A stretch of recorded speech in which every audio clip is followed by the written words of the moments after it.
What's going on? It's Astronaut H, and this is the What More Do You Want Network. Now, in this video, I will be discussing the New York Knicks firing of Tom Thibodeau. And man, I did not see this coming at all.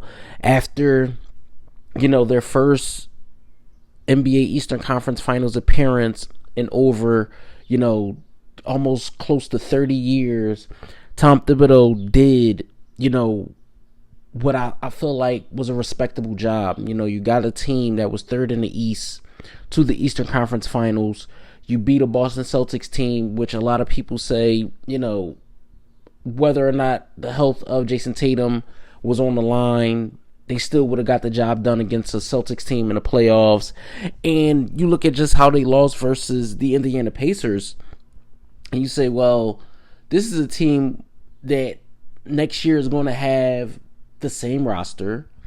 This is a team that still has Jalen Brunson, Karl Anthony Towns, Mikal Bridges, Josh Hart, guys like that, and you fire the coach. Now, do I think Tom Thibodeau rotations were in question at times? Of course, sometimes seeing him play players 38, 40, 44 minutes a night can be questionable, but at the same time, when you look at just the amount of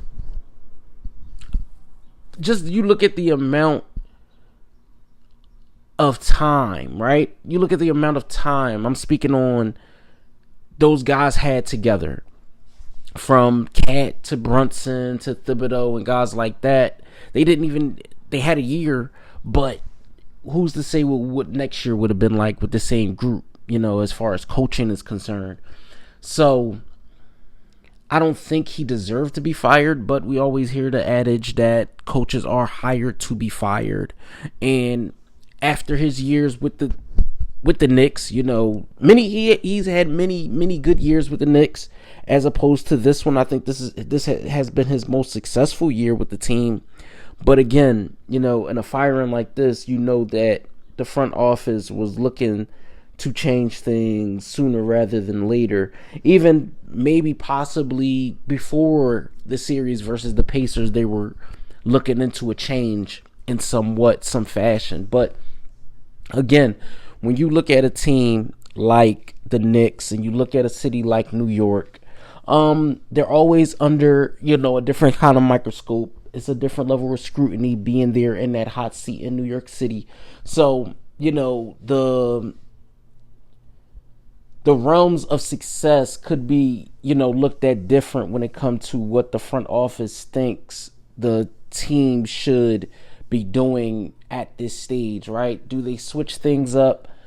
And is a coaching change on the horizon due to the fact that they see bigger and better things for this team?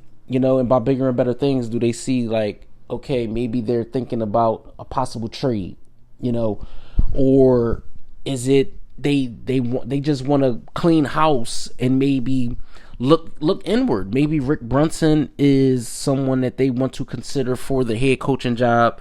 But I say all that to say, I don't think Thibodeau, Tibbs deserved to be fired. But again, I'm not in the front office. I don't run things there in New York. I think he's one of the better defensive-minded coaches in the NBA.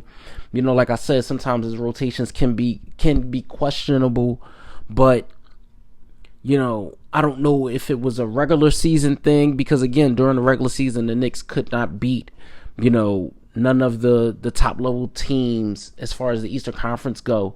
So maybe that was one thing that could have swayed the front office.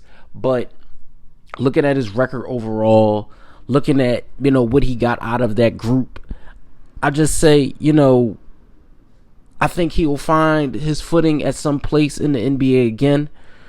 And if not, job well done with New York. And we'll see, down the road who the Knicks end up hiring. So let me know what you guys think in the comments down below. Knicks fans, NBA fans, basketball fans, or if this is just your first time tuning into the channel, let me know what you think in the comments down below. Don't forget to like, comment, subscribe, hit that notification bell to know anytime a video is being uploaded to this channel. It's Astronaut H. This is the What More Do You Want Network, and I'll catch you guys on the next video.